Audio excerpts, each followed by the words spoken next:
Hello friends, welcome to புதுமை சமையல். இன்றைக்கி நம்ம சேனலில் சூப்பரான டிப்ஸ் தாங்க பார்க்க போகிறோம். நிறைய பேருக்கு வீட்டில் இட்லி மாவு அரைக்கும் போது சரியாக வராதுங்க. அப்படியே அரைச்சாலுமே இட்லி வந்து ரொம்பவே ஹார்ட் ஆயிரும், தோசையும் சரியாக வராது, இல்லைனா இட்லி கொலண்டாயிரும். இந்த மாதிரி ப்ராப்ளம்லாம் இருக்குங்க. இந்த மாதிரி ப்ராப்ளம் எதுவுமே இல்லாமல் அரை மணி நேரத்தில் ரொம்பவே சிம்பிளான மெத்தடில் இட்லி மாவு எப்படி ப்ரிப்பேர் பண்ணலாம் அப்படிங்கிறத நான் இன்றைக்கி இந்த வீடியோவில் ஷேர் பண்ணியிருக்கேன். இந்த மெத்தடில் நீங்கள் இட்லி மாவு அரைச்சி இட்லி சுடும்போது பார்த்தீங்கன்னா ரொம்பவே சூப்பரான சாஃப்டான இட்லி கிடைக்கும். அதே போல் தோசையும் வந்து ரொம்ப மொறுமொறுப்பாக ரொம்ப டேஸ்டியான தோசை கிடைக்குங்க. கண்டிப்பாக வந்து வீடியோ ரொம்பவே உங்களுக்கு பயனுள்ளதாக இருக்கும். நீங்கள் இந்த மெத்தடில் இட்லி மாவு அரைச்சதில்லை அப்படின்னா ஒரு டைம் வந்து இப்படி செஞ்சு பாருங்கள். ஓகே, வாங்க இந்த சூப்பரான வீடியோக்குள்ளே போய் பார்க்கலாம்.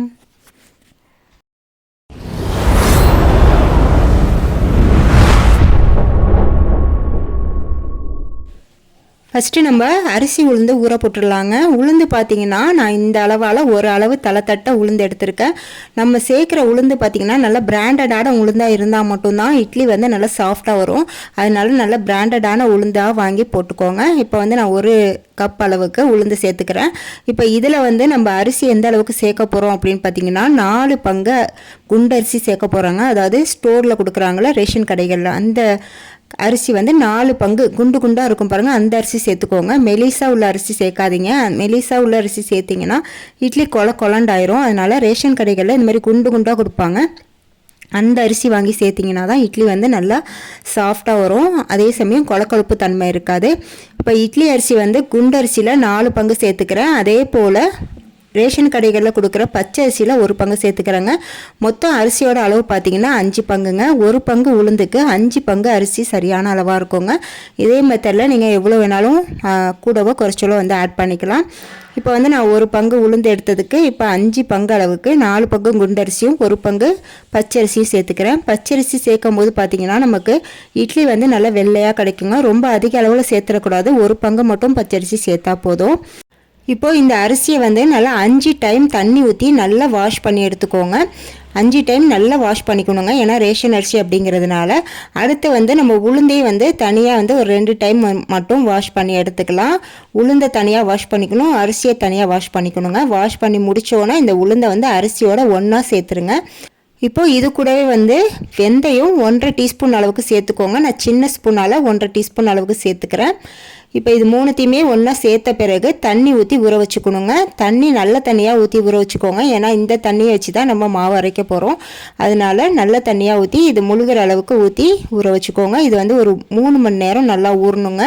நம்ம எப்போவுமே மாவு அரைக்கும் போது உளுந்து தனியாக அரிசி தனித்தனியாக வந்து அரைப்போம். அந்த மாதிரி அரைக்கிறதுனால பார்த்திங்கன்னா நமக்கு டைமுமே ரொம்பவே ஆகுங்க. அதனாலேயே நம்ம வந்து மாவு அரைக்க அலுப்புப்படுவோம். நீங்கள் இந்த மாதிரி ஒன்றா ஊற வச்சுட்டு ஒரே அடியாக நீங்கள் போட்டு அரைக்கும் போது பார்த்திங்கன்னா நமக்கு ஈஸியாக வேலை முடிஞ்சு நம்ம மாவு அரைக்கிற அலுப்பே வந்து தெரியாது. இதனால வந்து இட்லி தோசைலாம் வந்து நல்லா இருக்குமா அப்படின்னு சொல்லி நினச்சிங்கன்னா சூப்பராகவே இருக்குங்க. நம்ம தனித்தனியாக வந்து போட்டு அரைச்சா எப்படி இருக்குமோ அதே போல் தான் இருக்கும்.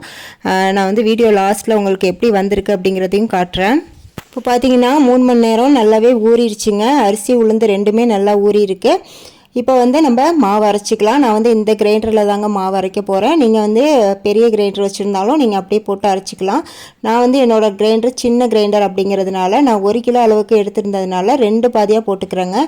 ஃபஸ்ட்டு ஒரு பாதி வந்து போட்டு அரைச்சிட்டு அதுக்கப்புறம் இன்னொரு பாதி வந்து போட்டுக்கிறேன். நீங்கள் பெரிய கிரைண்டராக எடுத்திருந்தீங்க அப்படின்னா இந்த அளவுக்கு நீங்கள் அப்படியே முழுசாகவே போட்டுடலாங்க. நீங்கள் எப்படி குவான்டிட்டி எடுத்திருக்கீங்களோ அந்த அளவுக்கு தகுந்த மாதிரி நீங்கள் பார்த்து போட்டுக்கோங்க. இப்போது இதில் நம்ம ஊற வச்ச தண்ணியை வந்து கொஞ்சமாக சேர்த்துக்கோங்க. கொஞ்சமாக சேர்த்துட்டு அரிசி வந்து 1-2 உடையிற அளவுக்கு ஒரு 5 நிமிஷம் வந்து சுத்த விட்டுக்கோங்க. 5 நிமிஷம் கழிச்சதுக்கப்புறம் நம்ம அந்த மேலே உள்ள ஸ்க்ரூ இருக்கு பாருங்கள், அதை வந்து நல்லா டைட் பண்ணி விட்டுக்கலாம். நீங்கள் வந்து கொஞ்சம் லூஸ் பண்ணி விட்டு அரிசி வந்து ஓட விடுங்க. அரிசி வந்து ஒன்றும் பாதியமாக அரிசி உளுந்து உடஞ்சதுக்கப்புறம் நீங்கள் அதை வந்து டைட் பண்ணி விடுங்க. இப்படி செய்யும்போது பார்த்தீங்கன்னா நமக்கு அரிசி உளுந்து வந்து சீக்கிரம் அரைஞ்சிருங்க. இப்போ இடையில கொஞ்சம் தண்ணி சேர்த்து அரை மணி நேரம் இந்த மாவை ஆட்டி எடுத்துக்கலாங்க. அரை மணி நேரத்துலேயே பார்த்தீங்கன்னா நமக்கு நல்ல மாவு பொங்கி உப்பி வருங்க. இப்போ பாருங்கள், இந்த அளவுக்கு இருந்தால் போதும். அதாவது லைட்டாக வந்து கொரப்பாக இருந்தால் போதும், ரொம்ப வந்து ஃபைனாக அரைக்கணும்னு தேவையில்லை. இந்த அளவுக்கு கொரப்பாக இருந்தால் மட்டும்தான் இட்லி வந்து நம்மளுக்கு நல்ல பஞ்சு மாதிரி வரும், கொலப்பு தன்மை இருக்காது. இப்போது அடுத்து நம்ம பேலன்ஸ் உள்ள அரிசி உளுந்தையும் சேர்த்து அதையுமே வந்து அரை மணி நேரம் அரைச்சி எடுத்துக்கலாம். நீங்கள் இட்லி அரிசி 3/4 கிலோ இல்லை அரை கிலோ அளவுக்கு தான் சேர்க்குறீங்க அப்படின்னா நீங்கள் ஒரே பேட்சா அரை மணி நேரத்தில் போட்டு முடிச்சிடலாம், மாவு ரெடி ஆயிரும். நான் வந்து கொஞ்சம் அதிகமான குவான்டிட்டியில் எடுத்துருந்ததுனால 2 பேட்சாக போட்டுக்கிறேன். அதனால் எனக்கு 1 மணி நேரம் ஆகுது. இப்போ பார்த்தீங்கன்னா ஃபுல்லாக வந்து மாவை எல்லாத்தையுமே அள்ளி முடிச்சிட்டேங்க. இப்போ வந்து இந்த கிரைண்டரை கழுவுறதுக்குமே ஒரு நான் சின்ன டிப்பு கொடுக்குறேன். ஃபஸ்ட்டு வந்து இந்த கிரைண்டர் உள்ளே வந்து தண்ணி சேர்த்துக்கலாம். சேர்த்துட்டு லைட்டாக வந்து ஓட விட்டுக்கோங்க. அதாவது ஒரு 2 நிமிஷம் மட்டும் ஓட விட்டுட்டு சுற்றி வந்து அந்த மாவெல்லாம் வந்து அந்த தண்ணியிலே வந்து கையால் நல்லா அந்த மாதிரி தேய்ச்சி விட்டுருங்க. இந்த மாதிரி தேய்க்கும் போது பார்த்திங்கன்னா நமக்கு ஈஸியாக அந்த கல் வந்து க்ளீன் ஆயிருங்க. இதுக்காக நம்ம ரொம்ப கஷ்டப்பட்டு அதை இறக்கி வச்சு விளக்கணும் அப்படிங்கிற அவசியம் இல்லை. இந்த மாதிரி செஞ்சும் போது நம்மளுக்கு மாவு எல்லாமே வந்து அந்த தண்ணி ஓடுறதுலேயே வந்து ரிமூவ் ஆகி வந்துடும். இதுக்கப்புறம் நம்ம லைட்டாக வந்து எடுத்துகிட்டு தண்ணீரை மட்டும் அலசி வச்சா போதும். ரொம்ப கஷ்டப்பட்டு கழுவணும் அப்படிங்கிற அவசியம் இல்லை. இப்போ அடுத்து நம்ம மாவுக்கு உப்பு சேர்த்து கலக்கி வச்சிடலாங்க. இதுக்கு தேவையான அளவுக்கு கல்லுப்பு சேர்த்து நல்லா கையை வச்சு கலந்து கொடுங்க. இந்த மாதிரி நல்லா கலக்கி விட்டுட்டு மூடி போட்டு வச்சுருங்க. மாவோட அளவு பார்த்தீங்கன்னா 3/4 பதம் வரைக்கும் தாங்க இருக்கணும். அதாவது நீங்கள் எந்த பாத்திரத்தில் எடுக்கிறீங்களோ அதில் வந்து 3/4 வாசி தான் இருக்கணும். அப்போ தான் நமக்கு பொங்கி வரும்போது பார்த்தீங்கன்னா கரெக்டாக இருக்கும். இல்லைனா கீழெல்லாம் வலிஞ்சிருங்க. அதையுமே பார்த்துக்கோங்க. இப்போ மாவு வந்து நல்லா அடித்து வச்சாச்சுங்க. இப்போ நைட்டு வந்து நான் ரெடி பண்ணி வச்சுருக்கேன். இனிமேல் வந்து காலையில் இட்லி ஊற்றலாம். மொத்தமாக பார்த்தீங்கன்னா 8 மணி நேரம் இது நல்லா புளிக்கணுங்க. அப்போ தான் நமக்கு இட்லி தோசை எதுவாக இருந்தாலும் சூப்பராக வரும். இப்போ மறுநாள் காலையில் ஓப்பன் பண்ணி காட்டுறேன் பாருங்கள். மாவு எந்த அளவுக்கு பொங்கி சூப்பராக வந்திருக்குன்னு. இந்த மாதிரி மாவு இருந்தால் மட்டும்தான் நமக்கு இட்லி வந்து நல்லா சாஃப்டாக வருங்க. இப்போ லைட்டாக வந்து இதை வந்து கலந்து கொடுத்துக்கலாம். இப்போ வந்து நம்ம இட்லி தட்டில் இட்லி ஊற்ற ஆரம்பிச்சிடலாங்க. ஃபஸ்ட்டு அடித்தட்டு இருக்குது பாருங்கள், அதில் வந்து இட்லி மாவு ஊற்றிக்கலாம். ஊற்றிட்டு தண்ணி வந்து இட்லி சட்டியில் நல்லா கொதித்ததுக்கப்புறம் கீழ்த்தட்டி இட்லியை வச்சுருங்க. வச்சதுக்கப்புறம் மூடி போட்டு ஒரு 2 நிமிஷம் மட்டும் வேக விடுங்க. அதாவது உடனே வந்து நீங்கள் மேல் தட்டி இட்லியும் வைக்கக்கூடாதுங்க. அப்படி வைக்கும் போது பார்த்தீங்கன்னா கீழ்த்தட்டி இட்லியில் வந்து நீர் கோத்துக்குங்க. அதாவது இட்லி சென்டரில் வந்து கொஞ்சம் கொலண்டு தண்ணி மாதிரி இருக்குங்க. அந்த ப்ராப்ளம் வந்து இதனால தான் வருது. ஃபஸ்ட்டு வந்து நீங்கள் கீழ்த்தட்டி இட்லியை வச்சுட்டு ஒரு 2 நிமிஷம் மட்டும் அதை வேக விட்டுக்கோங்க. அதுக்கப்புறம் வந்து மேல் தட்டி இட்லியை வந்து மேலே வச்சுட்டு மொத்தமாக வந்து 5 நிமிஷம், அதாவது கீழே 2 நிமிஷம் மேலே 5 நிமிஷம், மொத்தம் 7 நிமிஷம் மட்டும் இட்லி வேக விட்டால் போதும். சூப்பராக 2 தட்டு இட்லியுமே வெந்துடும். கீழ்த்தட்டு இட்லி நீர் கோக்காமல் இருக்குங்க. இதுவுமே ஒரு சின்ன டிப்புங்க, ஃபாலோ பண்ணிக்கோங்க. இப்போ இட்லி எல்லாம் நல்லா வெந்துருச்சுங்க. இப்போ வந்து நம்ம தட்டில் எடுத்துக்கலாம். சூப்பரான சாஃப்டான இட்லி வந்து ரெடி ஆயிடுச்சுங்க. இப்போ நான் உங்களுக்கு இட்லி எப்படி வந்திருக்கு அப்படிங்கிறத பார்க்குறேன். நல்லா ஒயிட்டாக இருக்குங்க இட்லி. நம்ம ரேஷன் அரிசி சேர்த்துருக்கிறதுனால கலர் வந்து கம்மியாலாம் இருக்காது. எந்த அளவுக்கு இருக்குது பாருங்கள் சூப்பராக. இப்போ நான் இதை புட்டு காட்டுறேன். எந்த அளவுக்கு சாஃப்டாக பஞ்சு போல் இருக்குது பாருங்கள். நம்ம வந்து மாவுக்கு லைட்டாக வந்து கொரப்பாக அரைச்சா மட்டும்தான் இட்லி வந்து இந்த அளவுக்கு இருக்குங்க. இப்போ உங்களுக்கு தெரியும் சூப்பராக இட்லி வந்து குண்டு குஸ்பு இட்லி வந்து ரெடி ஆயிடுச்சுங்க. இந்த சூப்பரான இட்லிக்கு எப்போவுமே சட்னி சாம்பார் அப்படின்னு இல்லாமல் இந்த மாதிரி ஒரு டைம் எங்கள் ஊர் கடப்பா செஞ்சு பாருங்கள். டேஸ்ட் வேறு லெவலில் இருக்கும். சூப்பரான காம்பினேஷனாக இருக்கும். அதுக்கு ஃபஸ்ட்டு ஒரு மிக்ஸி ஜார் எடுத்துக்கோங்க. அதில் ஒரு கைப்பிடி அளவுக்கு தேங்காய், 2 பச்சை மிளகா, 1 டேபிள் ஸ்பூன் அளவுக்கு பொட்டுக்கடலை, 1/4 டீஸ்பூன் அளவுக்கு பெருஞ்சீரகம், 1 டீஸ்பூன் அளவுக்கு இஞ்சி பூண்டு பேஸ்ட், இது எல்லாத்தையுமே சேர்த்து தண்ணி சேர்த்து கொஞ்சமாக ஃபைன் பேஸ்ட்டாக அரைச்சி எடுத்துகிட்டு வந்துடுங்க. அடுத்து ஸ்டவ் ஆன் பண்ணி ஒரு பேன் வச்சுக்கலாம். இப்போ இதில் 3 டேபிள் ஸ்பூன் அளவுக்கு ஆயில் சேர்த்துக்கோங்க. ஆயில் சூடானதும் இதில் வந்து சோம்பு, ஜீரகம், கடுகு, பட்டை, கிராம்பு இது எல்லாத்தையுமே சேர்த்து நல்லா பொரிய விட்டதுக்கப்புறம் பிரிஞ்சி இலையை வந்து ஒரு இலையை இது மாதிரி 2ஆக பிச்சு போட்டுக்கோங்க. இது கூடவே ஒரு மீடியம் சைஸ் பெரிய வெங்காயத்தை கட் பண்ணி ஒரே ஒரு பச்சை மிளகாய் சேர்த்து இந்த மாதிரி நல்லா வதக்கி விட்டுக்கோங்க. அதுக்கப்புறம் நம்ம 1/2 கப் அளவுக்கு பாசி பருப்பில் 2 மீடியம் சைஸ் உருளைக்கிழங்கு சேர்த்து இந்த மாதிரி 3 விசில் விட்டு எடுத்து வச்சுருக்காங்க. பார்த்தீங்கன்னா தெரியும். உருளைக்கிழங்கு வந்து தோல் சீவிட்டே சேர்த்துக்கோங்க. இப்போ இதை வந்து லைட்டாக வந்து இந்த மாதிரி மசிச்சு விட்டுக்கலாங்க. அதாவது உருளைக்கிழங்கு 1 2 பாதியமாக அந்த மாதிரி இருக்கிற மாதிரி மசிச்சு விட்டுக்கோங்க.